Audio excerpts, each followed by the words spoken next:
So I think, yes, we can start.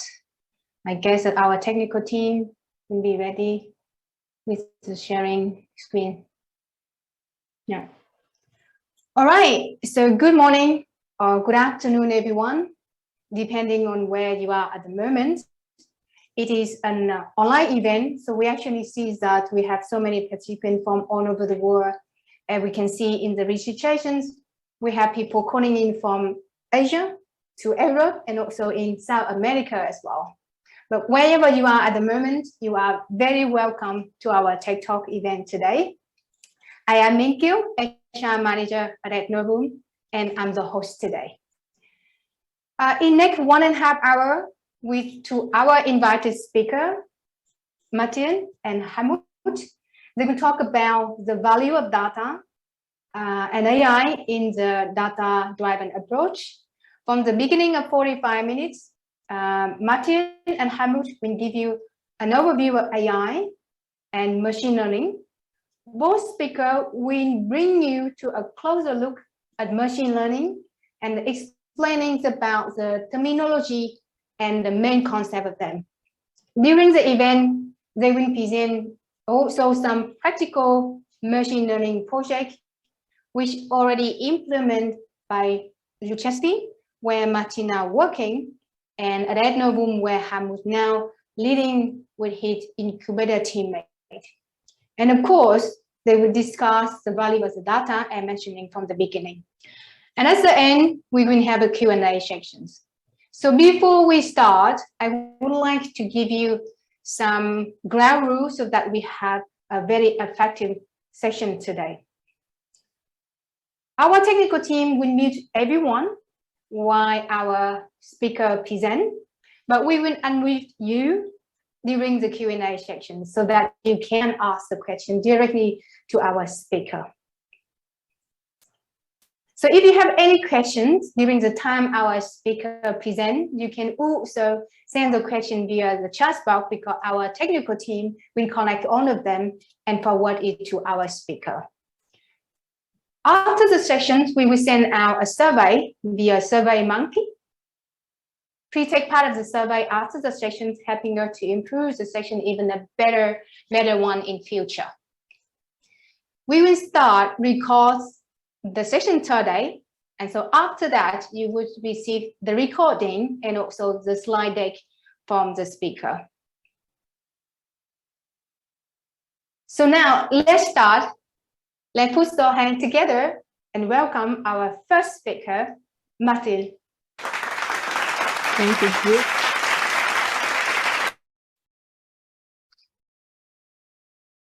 Okay, thank you to Adnovum for the invitation.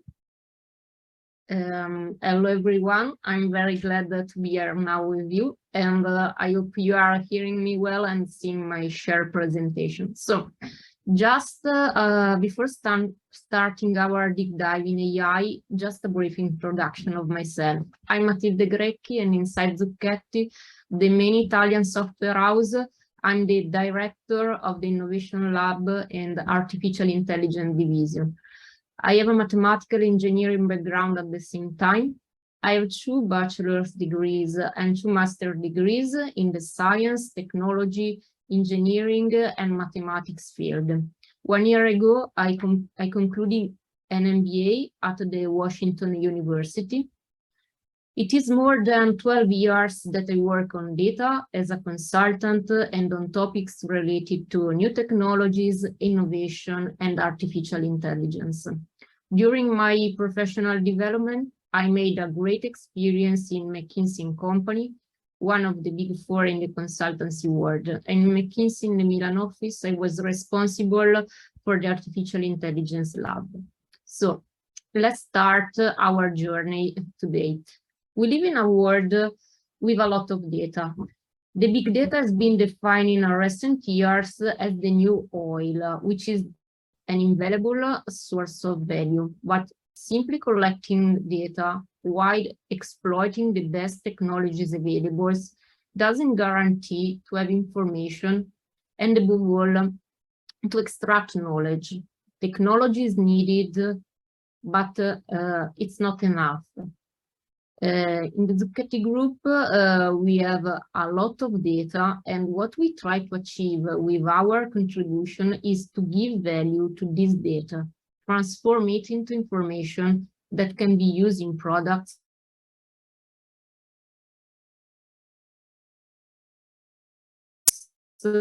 and business process informed decisions. This is where data mining comes into play. Data mining manages to find associations, anomalies, and recurring patterns within the data.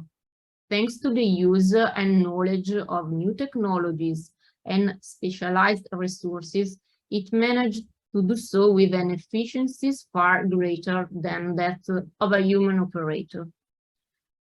Here, I wanted to be a bit provocative about the last year's technologies landscape.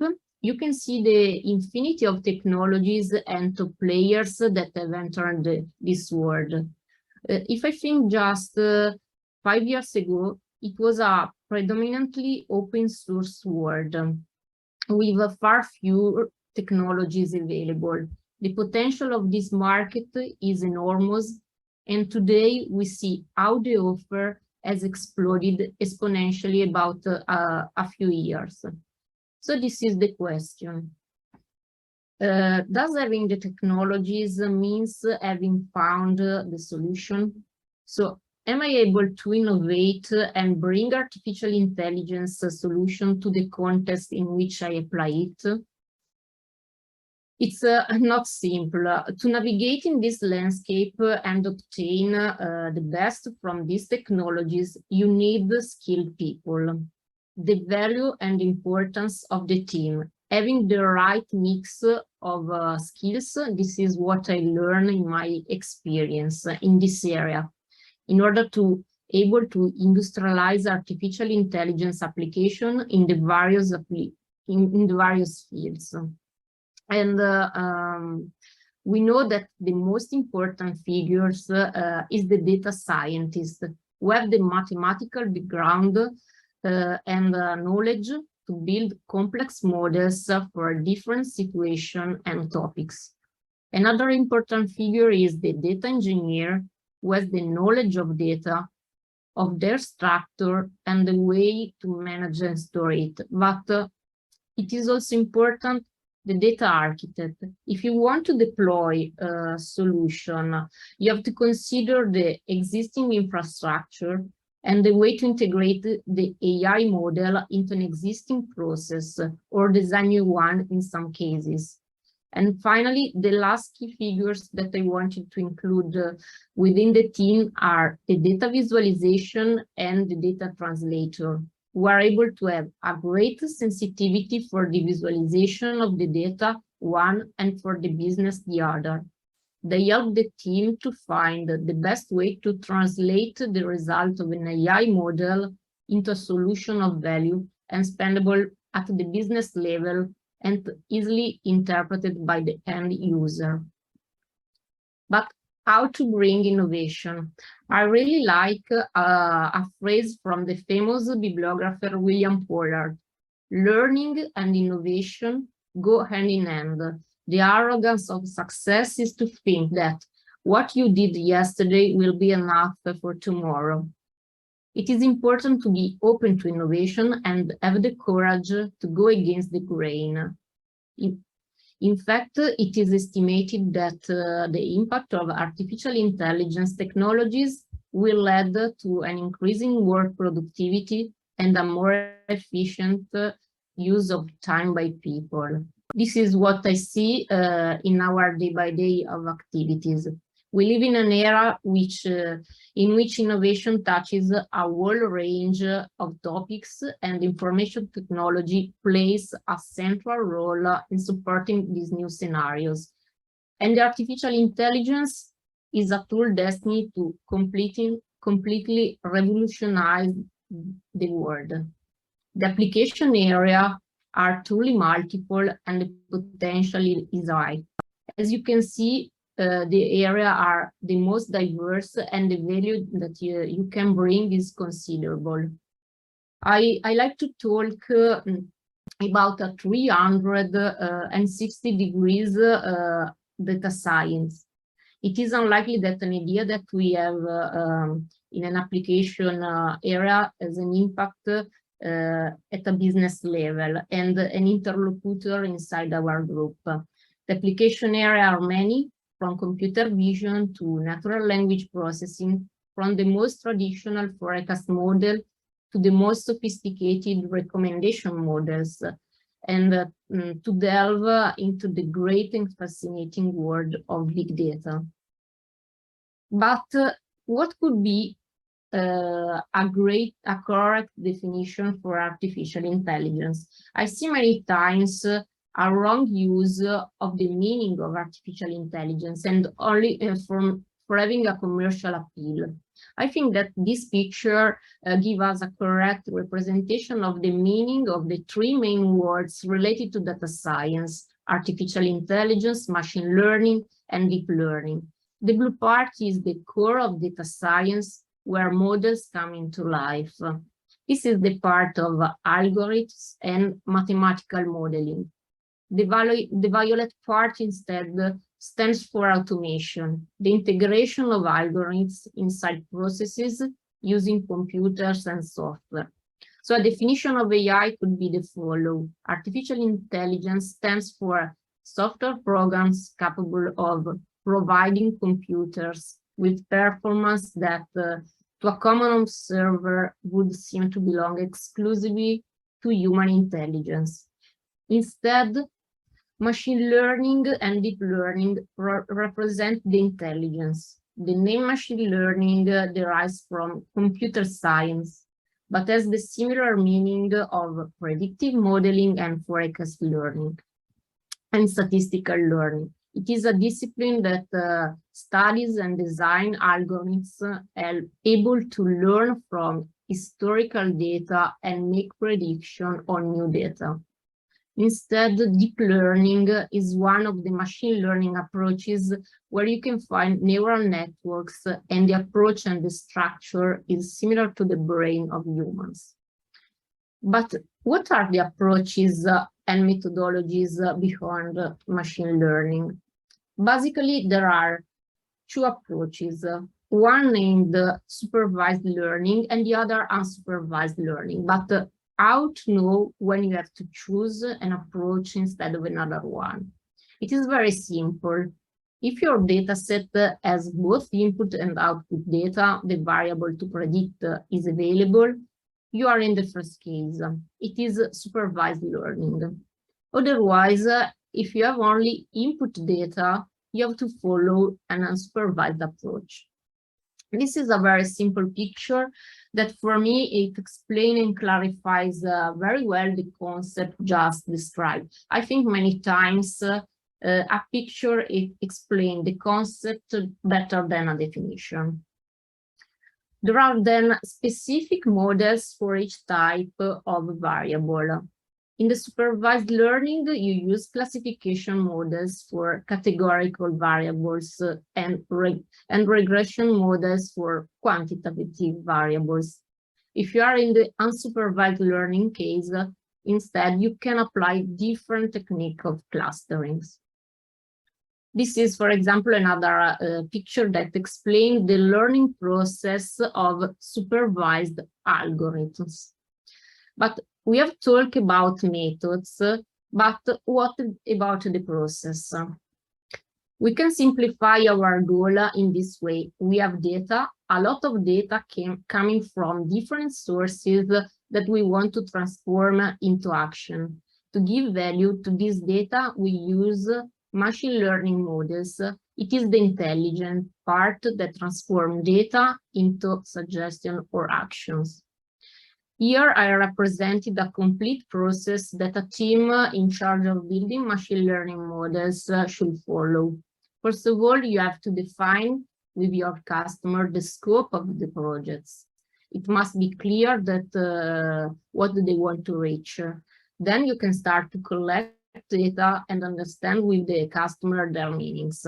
If you realize that there is a lack on data that prevents to reach the goal defined, you have to rediscuss it with the customer. Once you have all the data needed, you can start the preparation of data for the training. the enrichment of your data set, creating new variables from the data available. This step is very important because it is crucial for the accuracy of the final model. When your training data is ready, you can start to build a model. You can choose in some case between a range of models, or you can vary the parameters of the model chosen in order to find and fine-tuning the best model. After the model is created, it is important to validate the model. For doing this, you will use the validation set of data that you have previously prepared, that it wasn't used for the training session. If the evaluation is successful, you can decide to deploy in production your model. It is also important to introduce metrics to monitor the performance of the model in production. But when you create a model with your data, usually you have to face two opposite cases that can happen. So on one hand, you can learn too much from your data. You are in an overfitting situation. In this case, you lose the possibility to generalize on your data. On the other hand, in the underfitting situation, you don't learn too much from your data. You don't have too much information to build your model. In this phase, before deploying in production your model, it is important to have a validation set to verify the metrics of your model in order to prevent these two extreme situations. This picture will represent what means overfitting the model during the training phase. You have learned too much from the data that the dog's bed fits too much well to the dog. But you can easily imagine that this dog's bed isn't reusable for other different dogs. The same stands for the models that perform very well with our training data, but if you want to apply them in production, we will not obtain good results.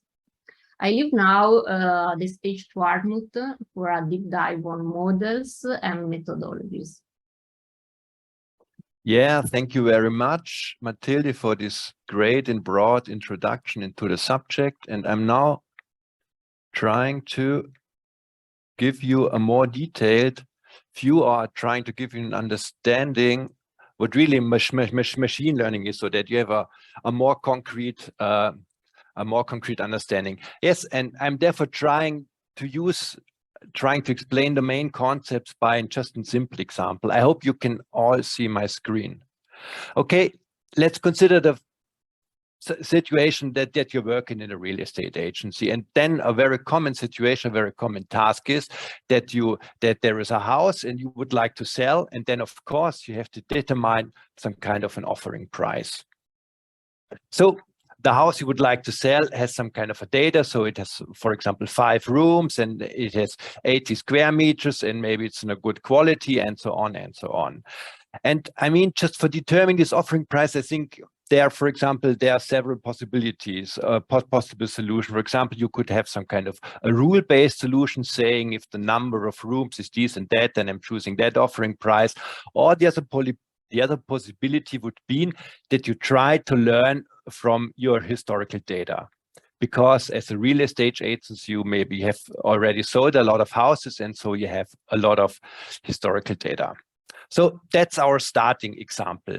And now I would like to cast, or just to reformulate the problem more in a machine learning vocabulary.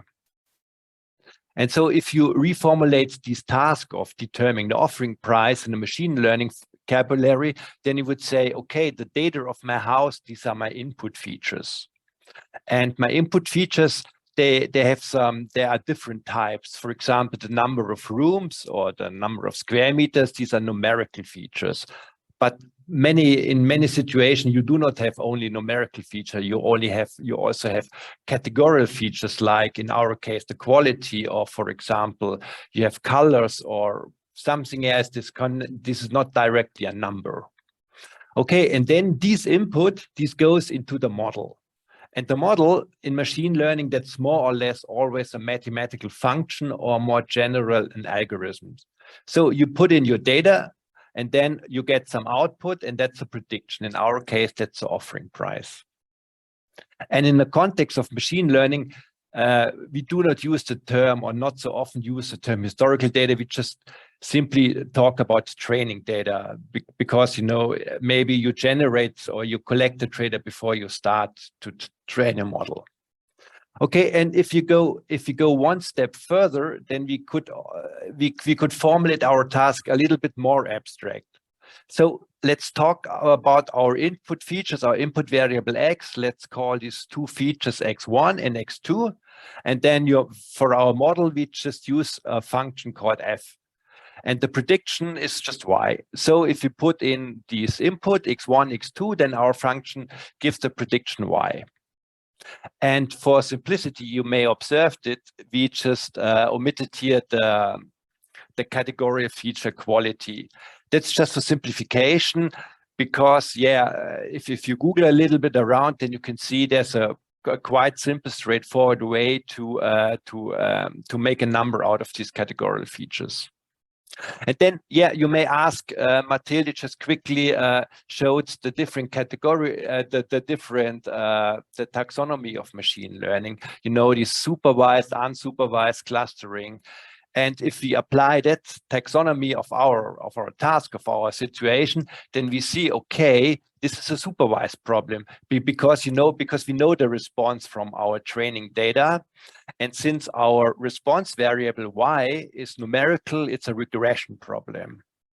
So for example, if our prediction would be like good or bad, green or blue, it would be a classification problem. But here, in that case, the variable would like to predict the house price or the selling price, the offering price is numerical, it's a regression. Okay, and now we are able to have a closer look at the machine learning pipeline Matilde already mentioned. I mean, in the first step, let's call it step 0, we have to prepare the training data. And with that is meant that we have to do some kind of a cleanup. Because if you think about our historical data, then maybe it turns out that, for example, some row in our table is incomplete because somebody has forgotten to add the quality of the house. And then maybe one approach is, okay, we would decide to remove the data, but there are different possibilities how you can handle such incomplete data. Or maybe you find, if you look at your data, that, for example, there's an entry saying, okay, some kind of an outlier saying this house has 500 rooms. And then maybe this is not realistic. And maybe you say, yeah, that's an outlier. This is not really true. And then maybe you remove these things. So in this first step, you clean up, you prepare your training data. Okay, and once this is done, then the first step starts of our cycle. And that's more or less the most important step, because there you have to analyze the training data and you have to select the model. And that's the most important part, because depending on the selected model, this really this rules everything, if you are successful or not. Okay, and soon we will see how we can select such a model. And then once you have selected your model, you just use your training data and you train your model. Okay, and now you have a trained model, you have this function, and then you can evaluate it.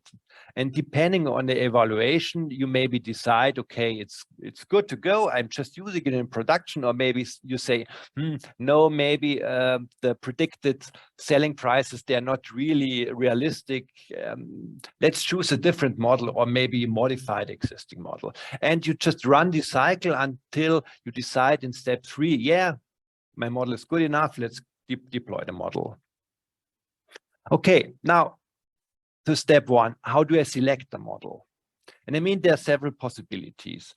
And what is always working, if you have the domain business knowledge, you can use it. But another possibility, maybe if you are a machine learning engineer or the data scientist, dealing with some, I don't know, for example, medical data, then you do not have the domain of business know-how because you are not a doctor.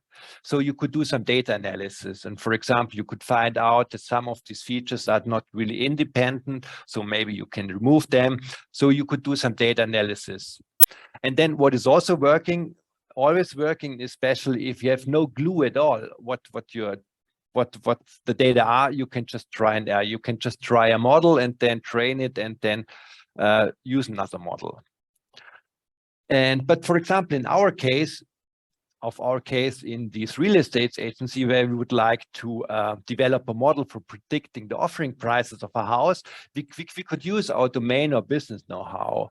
And in that case, I mean, that's a quite familiar situation to all of us, because we have that know-how, because we all know that a house with a large number of rooms is more expensive, and a house has a lot of square meter, then it's also getting more expensive.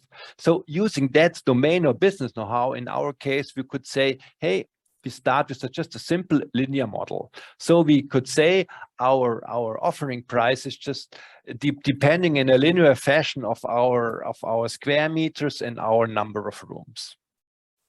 So our model is just a linear model and has these 3 parameters, V0, V1, and V2. And what is important, that nearly all machine learning, all parametric models have model parameters. But in our case, this is a quite simple model with only 3 parameters. But for example, if you look at more complex models, they more or less also function, but the main difference is these are more complex functions, varying with millions and in billions of parameters. But in general, it's still a function. Okay, and let's look at our linear model more in a graphical way. For example, here in the hyperplane, because this is why it's called a linear model, you can see the prediction of our model, and maybe it's also drawn as the red bullets. These are the data points. And then you can clearly see, and these are the black bars, that's the difference between our observed data points and the prediction of our linear model. And this difference plays an important role in the training. But I just quickly mentioned that there are more complex models, and maybe Matilde also already mentioned in the introduction about neural networks and deep learning. So if we just make some kind of a graphical representation of our linear model, then we could do it just as shown on the left side. We have our 3 input parameter, or 2 input parameter, doesn't play a role. Okay, and then the output is this X, this Y. And if you look at these typical pictures of neural networks or deep learning just means it's a neural network with a huge number of hidden layers, then it looks quite similar. And then you can see that the deep learning model is just nothing else than just consists of a lot of linear models. But in general, it's really it's just an aggregation concatenation of a lot of simple linear models, if they're only so-called dense layers. But in general, a deep learning modeling is nothing else than a really complicated concatenation and aggregation of linear models. Okay, and then let's go to the step 2. Now we have decided a model, and now we would like to train it. And as we discussed in this graphical representation, the difference between the prediction of our model and our observed data, that's the most important quantity for training. And for measure that kind of loss, we just define a loss function. And this loss function, this measures how precise our model predicts our observed data. And you know, there are different types of loss function. Maybe you have a squared loss or a Hinge loss or whatever.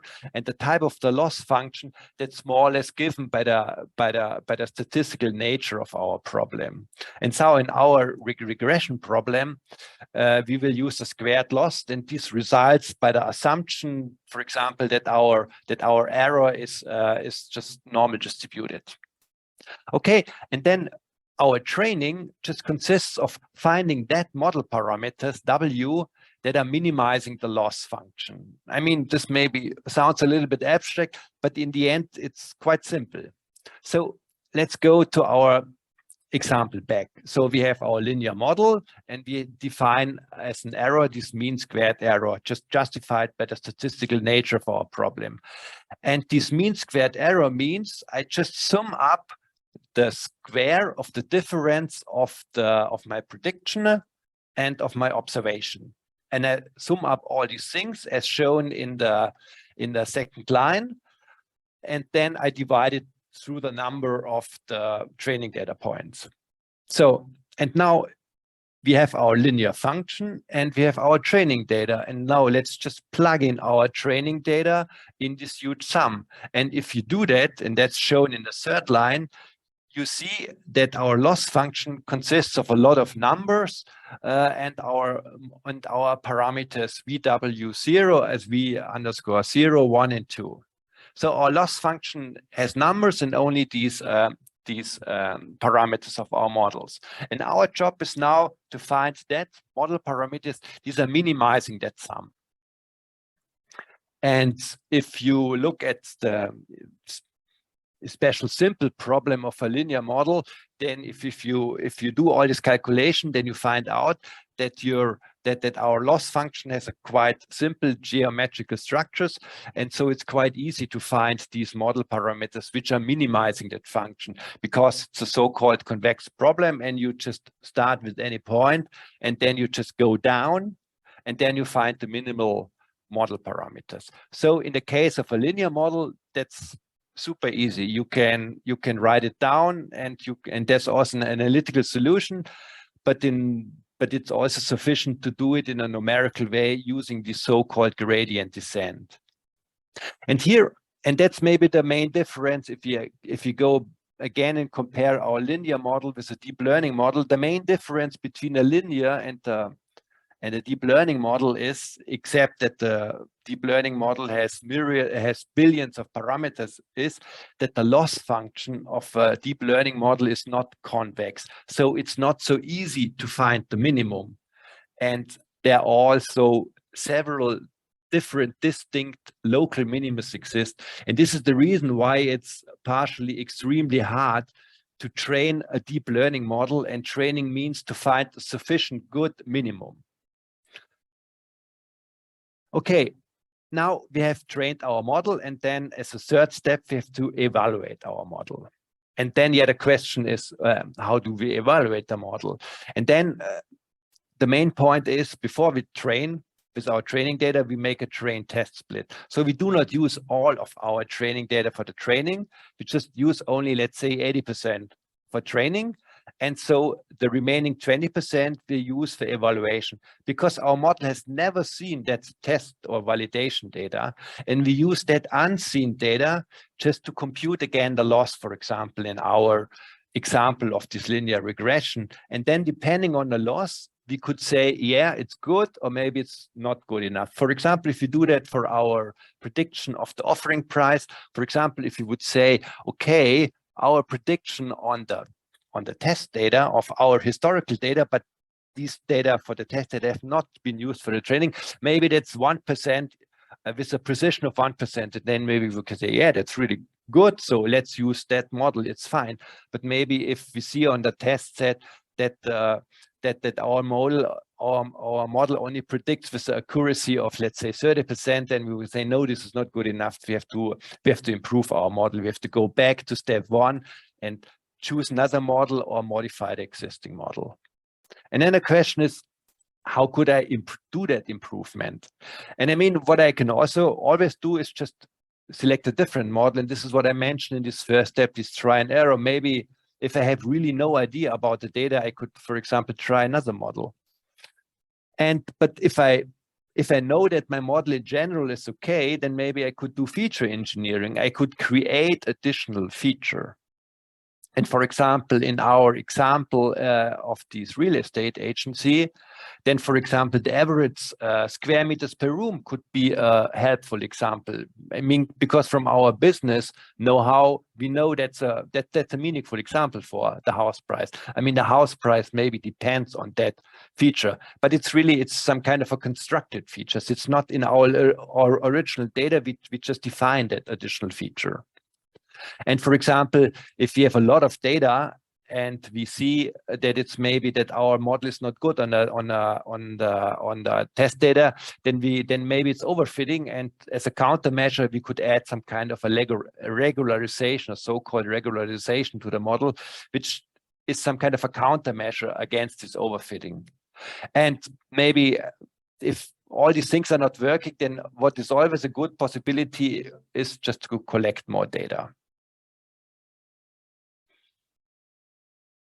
Okay, now I hope you have a little bit an overview of what is really a model. A model is just a more or less a function with some parameters, and these parameters they will be optimized during the training process using the training data.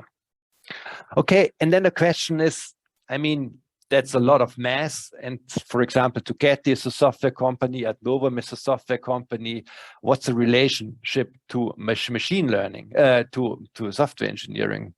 And then maybe in general, there are two broad roles. One is the data scientist, and the data scientist, this is really the guy who deals with all these math things, thinking about the loss function, the statistical nature, develops the model, and so on. And for example, the data scientist took the training data, and then he finds a model, and then he does some training loops, and then, for example, he finds with his lab environment, hey, that's really a good model, let's go to production.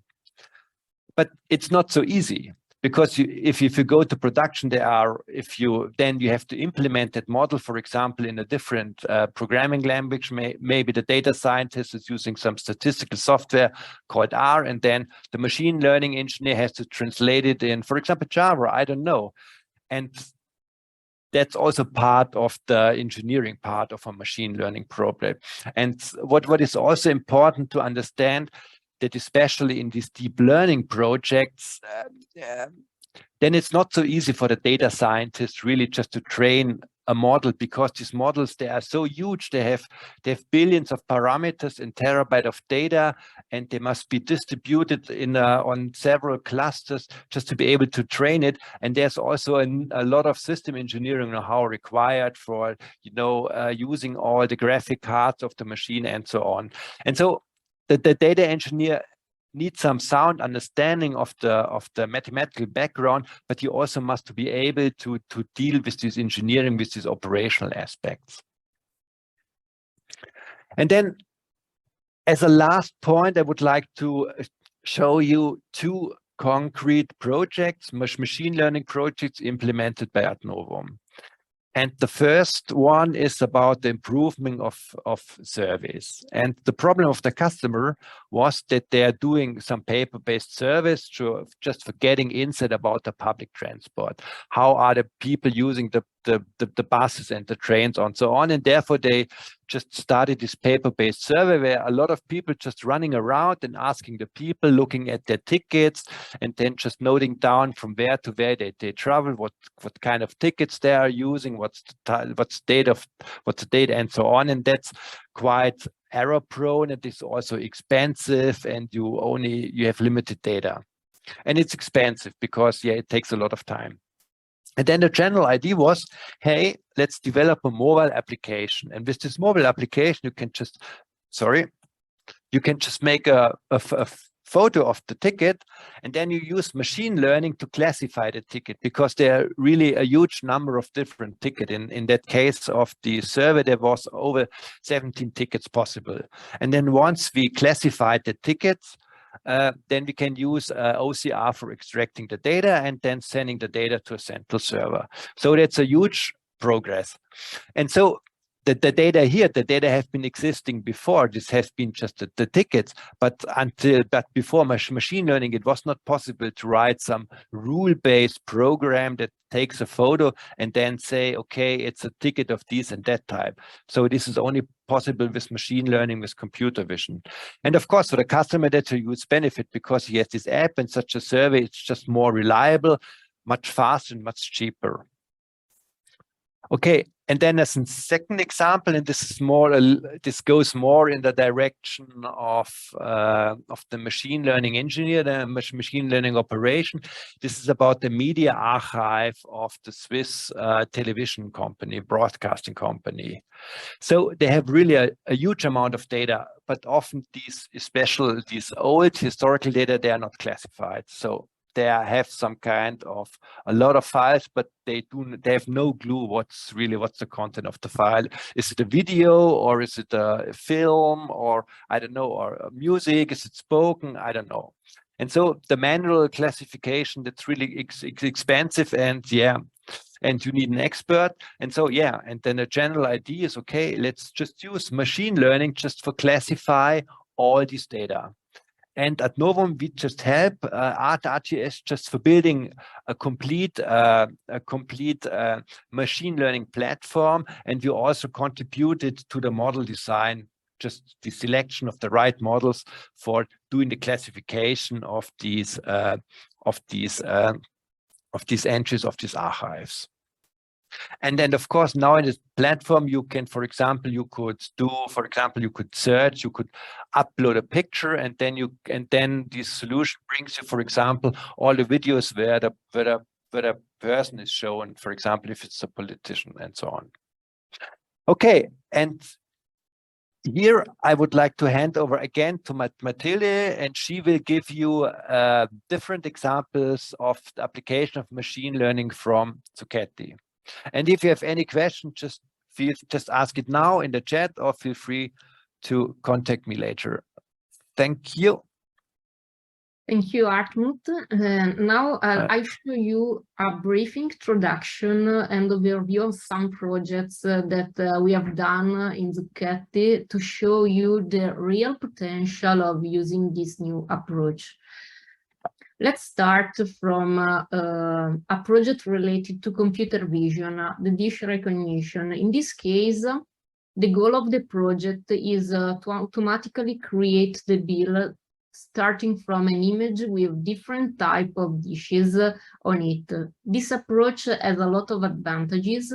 It can speed up cash transaction, as well as it can reduce errors of operators. And we could measure during the prototype that we have made. Before COVID spread, we have started the first prototype with a Switzerland canteen. We have trained a model which reached a very high level of accuracy, more than 93%. And now the solution is in production. Changing the project, what about recommendation systems? This is a project already in production with Konakart, a society of our group that create e-commerce application. It is a real-time system recommendation inserted in the e-commerce platform that they sell. The model we have built is very similar to the recommendation system used by Amazon or Netflix. I mean, you know very well what they do. The approach is the same, and the model built has similar characteristics. What we have done is to consider, on one end, all the information coming from anographical data related to customers in order to create a model that highlight similar characteristics and features between customers. This model allowed us to create a cluster of customers with similar characteristics. On the other hand, we analyzed the acquiring behavior of each customer in order to extract pattern of products bought between similar customers and to extract relationship of similarity between products sold. Merging these two models, we created an algorithm that for each customer, it suggests in real time the best product it will be interested in buying in relationship to his similarity to similar customer and similar products bought by other customers. What about forecast models? They are very important to simulate a lot of future events, from revenues to churn of customers, energy consumption, and so on. Thanks to this kind of models, you can now better and in advance forecast about future events and take the best actions to anticipate corrective action or optimize processes. This model is already in production in Zeta Forecast. In this image, the red line is the real curve of energy consumption of a big Italian supermarket chain, and the blue line is the prediction of our model. You can see the model in action is very, and it's very high level of accuracy. Another important topics for us is text analysis, we believe that the ability to recognize natural language and build model to extract useful information from text is very powerful to support the decision in a more effective way, and at the same time to delay manual operations. Here I've reported a time-saving simulation for automatic tickets classification that we have implemented for our accountants business unit. We have inserted the same model inside our helpdesk product. As you can see from the simulation with this implementation, the impact is very high. We can save 3 full-time equivalent per year for an average of 50,000 on mail received. Here you can see the process in action. From an email received, the algorithm extracts keywords, and then thanks to our pre-trained algorithm, the model associates the email to the best category. We have compared the human errors of dispatching email with the errors made by our model. Humans make errors in the 48% of cases, our model in only 28%. We made another integration in another product inside Engagement, the deterministic chatbot. The AI model introduced as the aim to let the chatbot to answer to chats in an increasingly intelligent way, and to improve and to make faster its setup. In this screenshot, you can see the integration of suggestion coming from our model related to non-recognized chats and to chats not correctly answered by the chatbot itself. There are also a lot of statistics that we have introduced that can give the admin the possibility to monitor its customers and to highlight what they are asking more. Last but not least, the big data world. We made in this years a lot of experiments in this direction, implementing also our big data infrastructure inside our lab using a Kubernetes approach and big data tools such as Min.io and RabbitMQ. The formation of data lakes brings new possibility to analyze data.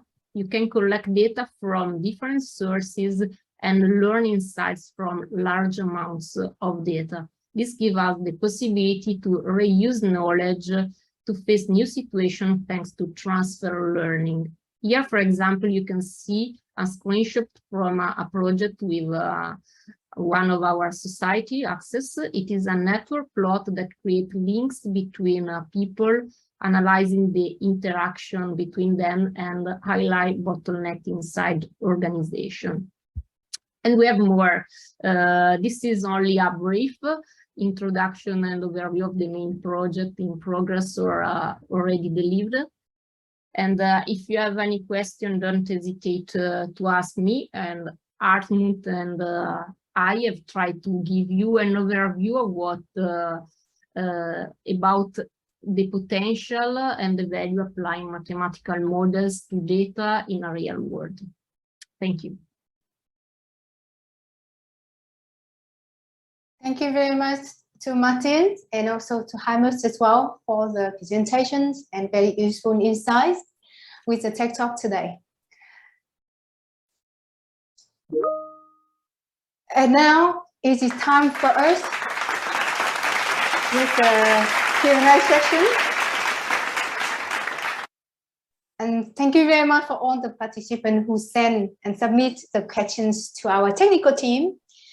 We will now go through all the questions, but in case you want to address the question directly to our speaker right now, please raise your hand in the chat box. Our technical team will unmute you and you can ask the question directly to the speaker. And so now maybe we go first with few questions in the list. The first question from Chi. He asked, when deploying to productions, so how can we measure or recognize overfitting or underfitting, and by which methods? And he would like to have this for Matilde. Matilde, please. Okay, thank you, Q. I think this question is very, very important because before deploying in production the models, so during the training phase, you have to monitor this overfitting or underfitting. I can share just a little chart that make you the how to notice underfitting or overfitting situation, because picture show more. So just a little. Okay, so you can see that during the learning of the model, you have your training, you have a learning rate from your training model, and then you have an error that occurs from your learning of the training during the training part. After this, as I mentioned before, you have the validation part. So you try to make prediction from another data set.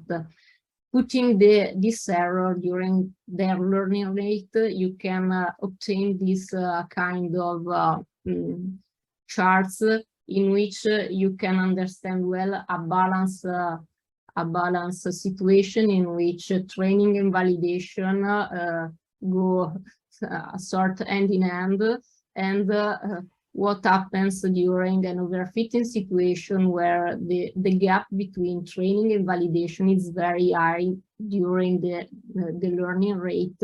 Instead, in underfitting situation in which you have to insert new variables to learn more about your data, the training and the validation are very similar, but the error is very high. So your prediction make a very high value, a very high errors in production. So I don't know if you, Hartmut, want to add something else, because then there are other metrics, but I think a graph teach. Maybe I think the most what happens most is just overfitting, and then you can just simply imagine, I mean, you know, that for example, if your model just really perfectly predicts your observed data, then you would say, hey, that's super cool because my model is really perfectly with no error predicting my data. But then if that's the case, it often turns out that it's just really memorizing, as Matilde said, your data, but it does not learn anything. And then if you apply that model on these test data, never unseen, then the error is very huge. And this is what Matilde showed with these charts. Yeah. Yeah, in an overfitting situation, I think you have to remember to the image that to the picture that I showed before, the dog's bed. It's fit very well in this situation, as Hartmut said. You will obtain a very high level of accuracy, but when you try to apply the model to another data set, you will find not so good accuracy too. All right. Thank you, Matilde and Hartmut. So, Chi, I hope that the information our speaker provide address your question. But if you have any follow-up question now, please raise your hand and our technical team can unmute you so that you can follow up. And so here is a follow-up questions that which is go to Hartmut. The person have a follow-up questions is, what is overfitting and how can I avoid it, if you have any additional into this one? Yeah, that's I mean, yeah, this overfitting is that just example, for example, you have one X and one Y, and then you have some training data points, and then you can always find a function that really perfectly goes to all these observed points. But of course you do not learn anything. You just memorize these data points in your function, and yeah, and this is not what you would like to do.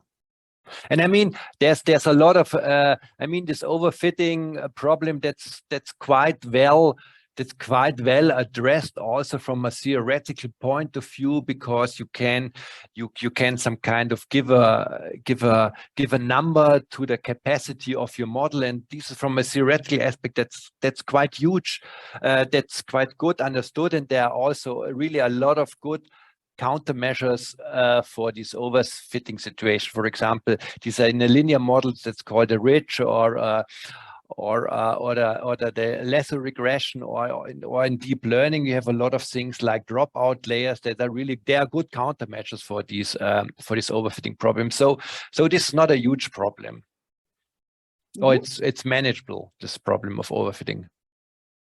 All right. Thank you, Hartmut. And now we go to the third questions. I don't see the name here. The person would like to keep it anonymous. So the third question go to Matilde. What are the difference between machine learning and deep learning? Okay, as you remember my picture share, deep learning is a subset of machine learning approaches, and is a special subject related to models that work similar to human brain. So in this case, you have neural networks that in which you can find this kind of models. You need a lot of data in order to training this kind of particular models using neural networks, and usually you apply deep learning in computer vision and in some cases related to text mining, but it's something that coming and suit more well with algorithms related to computer vision, but it's a subset. Thank you, Martin. Our technical team, can you show the next question, please?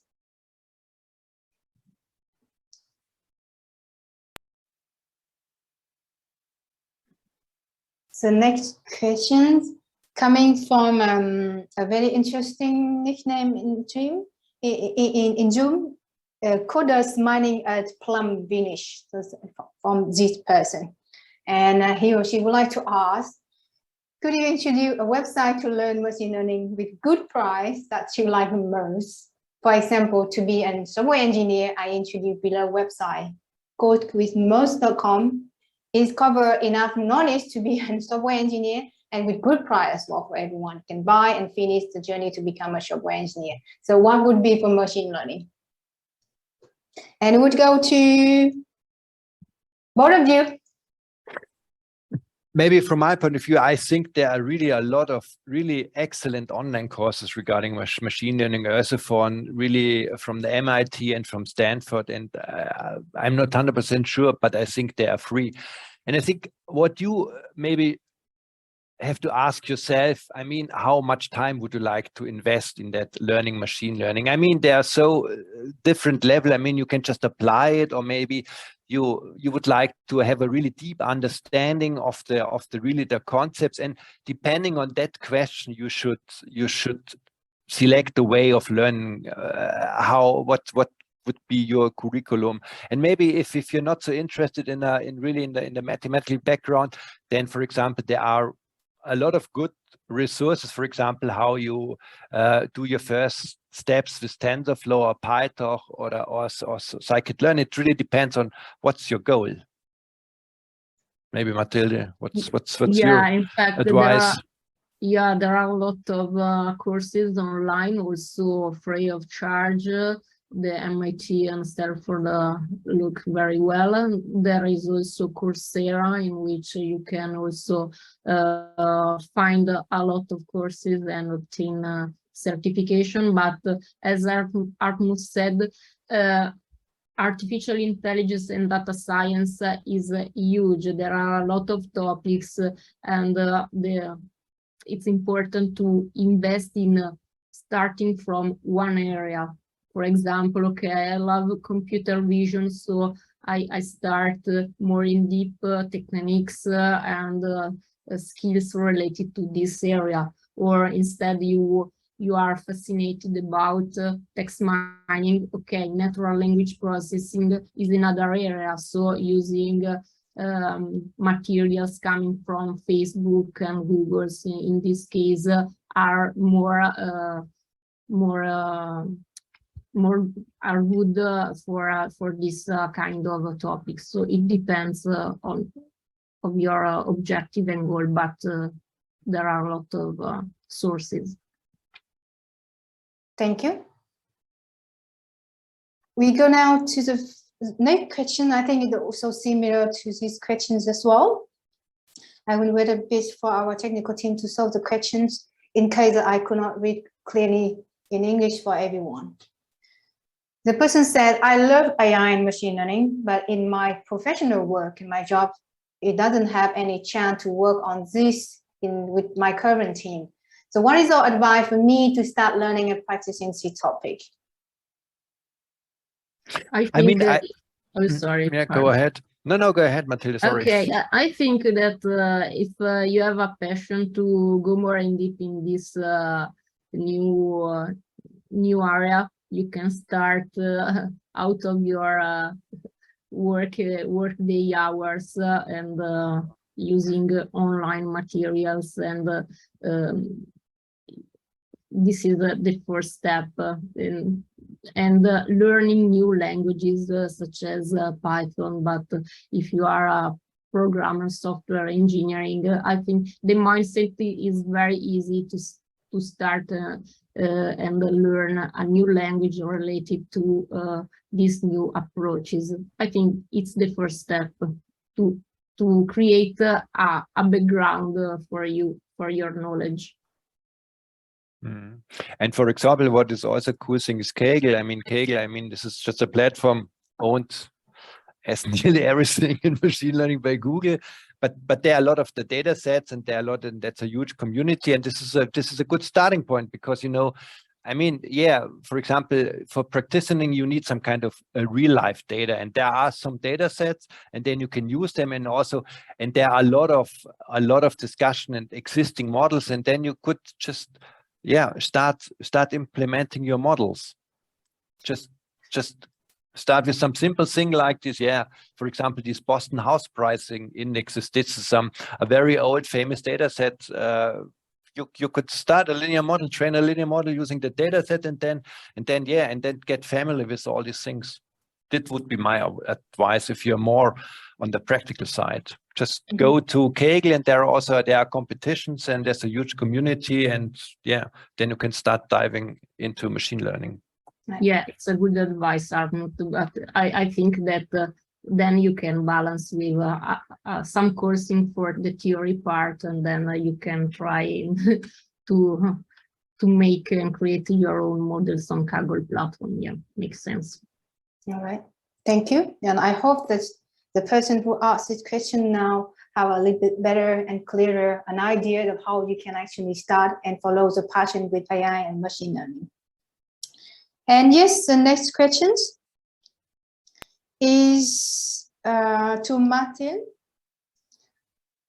When you use classifications over regressions? Okay, it depends on your data and the variable that you have to predict. As I mentioned, regression usually is used for quantitative variables. So, for example, you have to predict, I don't know, the numbers of people that will enter in a shop. So it's quantitative, the variable to predict. In other case, if the variable that you have to predict is, for example, the customer will leave my, for example, my resources will leave the firm, yes or no. It's a problem of classification, because you have a dichotomy problem. So it's not quantitative, even if you can then have the variable 0 and 1, but it's a sort of classify a subject in one team or in the other. Thank you, Martin. So next question is for volunteer of the speaker. I will read the question, then you can volunteer to answer the question. What is the strategy to select data to train the machine learning model? And do you have any suggestions or preference? It depends of what you have to predict, because if you are in a forecast situation, there is time. So usually for the training set is, for example, more than 1 year for the training set, and then you will use for the validation the last part. So, for example, 1 year to match the training part to the validation set. In other cases, for example, if you have to predict numbers of customers inside the shop or others features that are uncorrelated to time, usually there is a causal extraction of training set between the overall data, and there are statistical techniques for doing this. Hartmut, any additional information? Yeah, maybe just to give an example. I mean, for example, if you, you would like to, I don't know, you would like to train a regression model, for example, and then you have an input, for example, the age and the height of a person, and then you would like to predict its weight. I mean, just a theoretical example. And then, for example, you collect training data, for example, and you would do that prediction, for example, in Switzerland. And then, for example, you would collect training data in the United States. And then you train your model with the training data from the United States. And then you use that model for predicting in Switzerland, and of course this will not work, because what is really important is if you collect or select the training data, the data scientists say they must belong to the same population as your data you are using during for really predicting the model in the production. I do not know if this makes this a little bit clear, but you cannot train with apple and then apply the model to oranges. So you must train and predict the model on the same population of the same kind of data. I don't know. I hope this makes it a little bit clear, but I'm not sure. I get it have, yes. Okay. Either way around, but it's good to give also example to make it clear. Good. And so our technical team will move to the next questions. How do you know which machine learning algorithm to choose for the classifications problem? So I guess that we would go with Hartmut first, and then anything else. For example, I mean, that's really an important question, and I mean, and in general, there's no general advice. And I mean, for example, what is some kind of popular? I mean, this was also a little bit pushed by Google. This is called AutoML. And then, for example, there are a lot of, for example, there are libraries where you can really just try all existing, all known classification algorithms, and then you will get a nice list, and it just shows you the accuracy of your model, and then you could choose the model with the best accuracy. So, I mean, as I said, I mean, if you really know nothing about the data, for example, if I would get a lot of medical data and I know, okay, these are the features, but I have no clue, I'm not a doctor, I know nothing about the data, then I would just try all regressions or classifications model I know, and I would just choose that one with the best precision. But for example, if I'm a doctor and I know something about these data, then I would just choose maybe a completely different approach. I would say, okay, these are the important features, and maybe I can explain with feature 1 and 7, I can explain feature 9. But if I do not have the problem, I only can make try and error. but to summarize it, there's no principled way of finding it out. What's the best model? Mhm. Yeah, that's life. Yeah, I'm agree because the best practice for creating a model is trying more models on your data, and then you see the accuracy on these models, and for it, then you find the best models that fits more well for your data, and then the second step is okay, I choose this model because it's the best for my data, and then I can choose to vary the parameters of the model in order to increase in more the accuracy already obtained. So first step, trying more models, and then varying the parameters on the model chosen. Mhm. Okay, so it is need to try first. Yes. Yeah.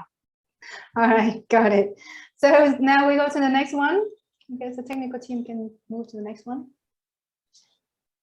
What is your suggestions about a machine learning roadmap for a general Java backend engineer?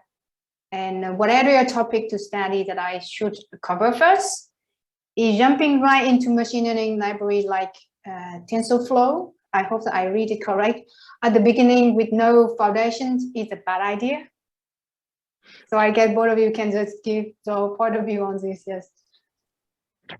From my experience, I think really just jumping into TensorFlow and have no idea about the terms, that's a bad idea, because you will get horribly confused by these things. You know, you do not understand what they're really talking about if they talk about the loss function, or if I taught regularization and all these things. I think you need some kind of a sound understanding of all these terms and what is meant, and especially regarding TensorFlow, I mean, I wouldn't use TensorFlow as a beginning because, you know, TensorFlow, that's a highly optimized machine learning library, and this is not the focus for being very friendly.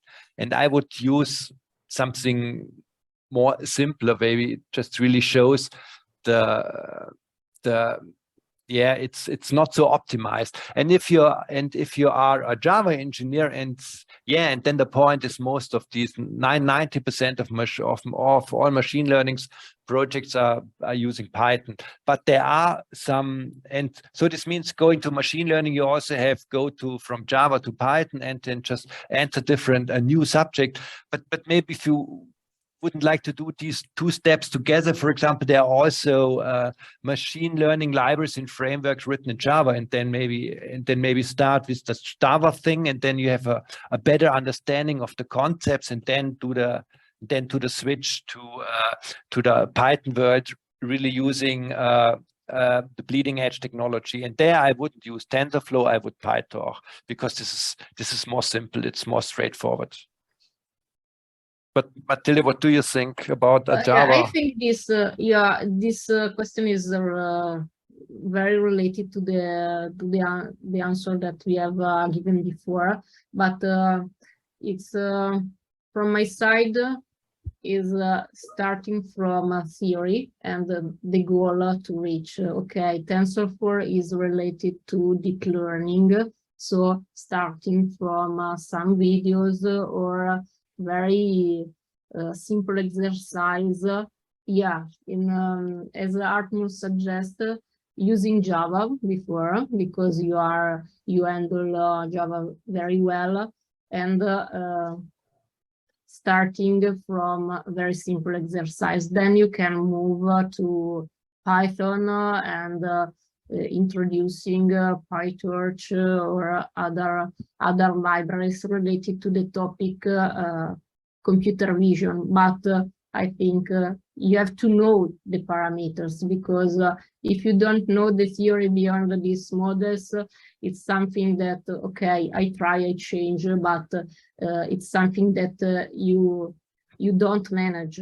And so it's you became a sort of magician. Okay, I change parameters, I obtain result, but you don't know why something happens in doing so. So you have to have to learn from theory.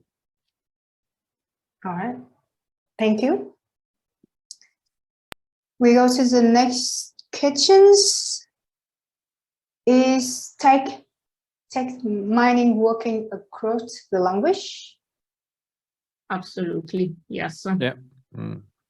And All then, right. for example, there was this BERT model trained from Google years ago, and there's also a version. This was trained with several languages. So you have one model that is capable for understanding, for building a language model for different languages. But it's not so good as a language model, for example, trained only with one language. But in general, it's possible to have one model for several languages.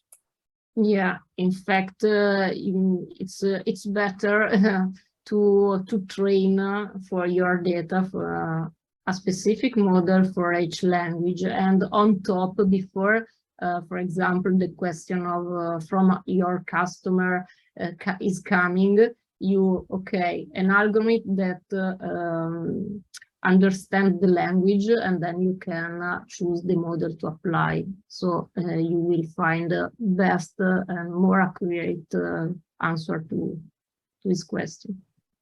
Yeah, thank you. The next question from Quang Ming. Ming asks, I am studying finance and I am wondering, can AI and machine learning apply there? And if yes, can you specify some of the case? I mean, yeah, of course, machine learning is applied to finance, and I mean, this is this algorithmic trading thing. I mean, there are a lot of companies which are just exactly doing that. They're just analyzing the historical data, and they train huge complex models, and they partially earn a lot of money with them. Yeah, it's a big thing. So, but it's very specialized. So I mean, it's not so easy just to develop a model and then make money out of the prediction. But in general, this happens by professional companies. Mm-hmm. Yeah. You have to. There are a lot of applications in finance, but you have to know very in-depth finance, because from credit scoring to predict, you have a lot of subjects, and also related to credit default of your customer and so on. So it's a word. Okay, understand. And the next question is from Vincent. Vincent asking, where can I download free data sets for machine learning? I know a few of them, but they are not really up to date or not really updated. I mean, what is also, for example, most of these machine learning frameworks, for example, Scikit, PyTorch, or also TensorFlow, they already contain these well-known data sets. I mean, there are some classical data sets like NIST data or this Boston house pricing data. And these data sets, they are completely integrated in most of the libraries. And if you would like to have another data sets, then just go to Kaggle. There you can register, and there you can also download a lot of data. Yeah, Kaggle offer a variety of data set for different areas. So if you sign up on Kaggle, you have a great opportunity to train and download a lot of data sets. Yeah, that's a good one. So we are now going to the last question in the list. In case our current audience, you would like to ask questions to our speaker, you can raise your hand and our technical team will unmute you. So yes, Van, can you show the question, please? Yes, so the question is, the model are normally trained on initiative set of data and then deployed into production. In practice, how the model are monitored in terms of performance after being deployed, and what are the typical approach to improve the model over the time?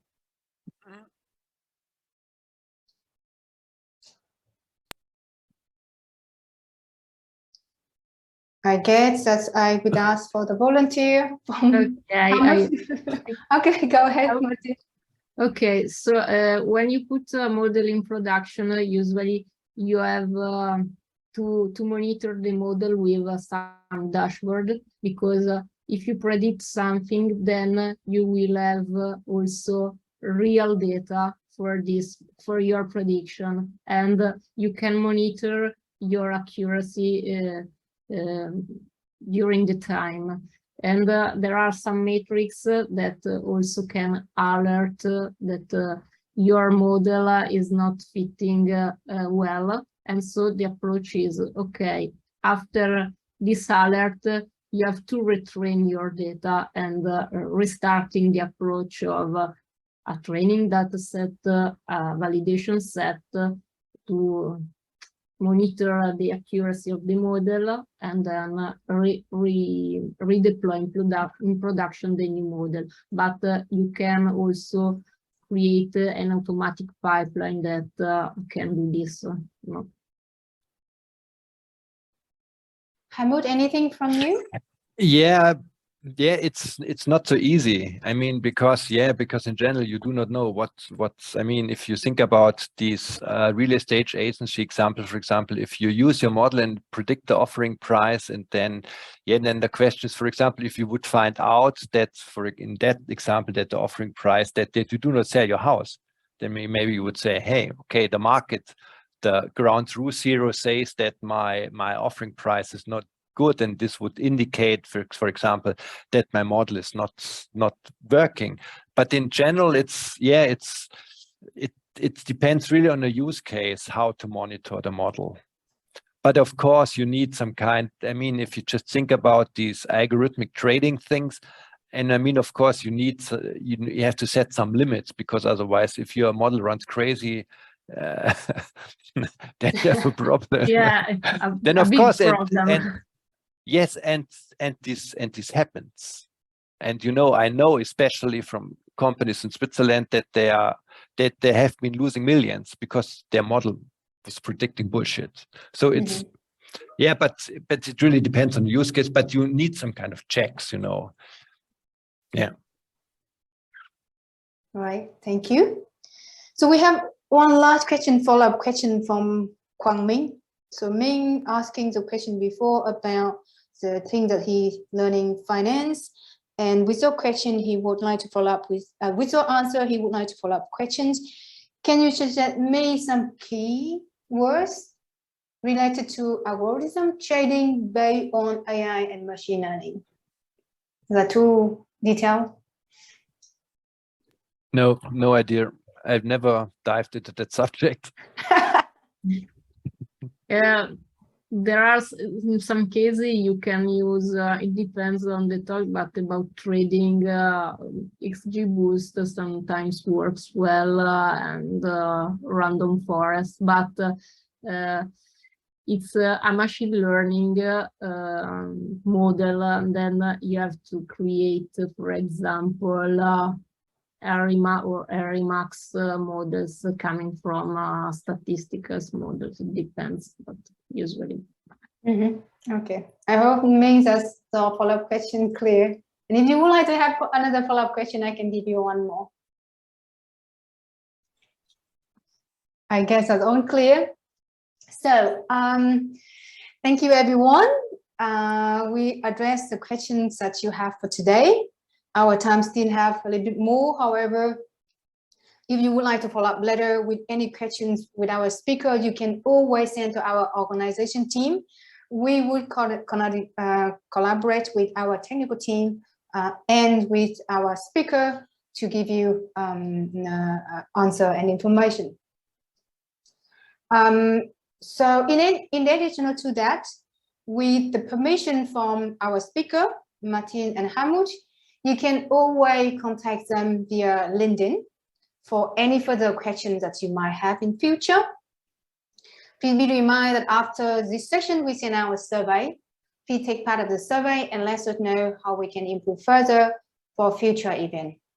The recording and the slide deck from our speaker will be published and be available for everyone in our Adnovum YouTube channel tomorrow, and we will send you the link afterward.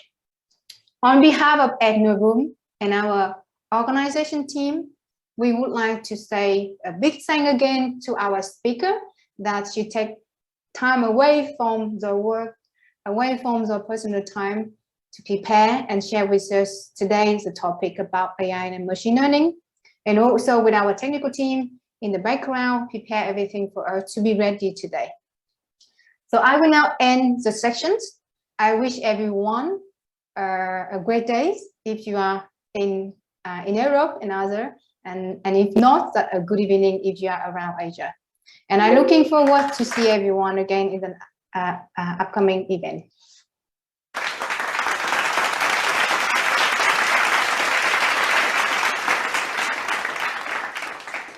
So thank you, Hartmut and Matilde. Our team will get in touch with you.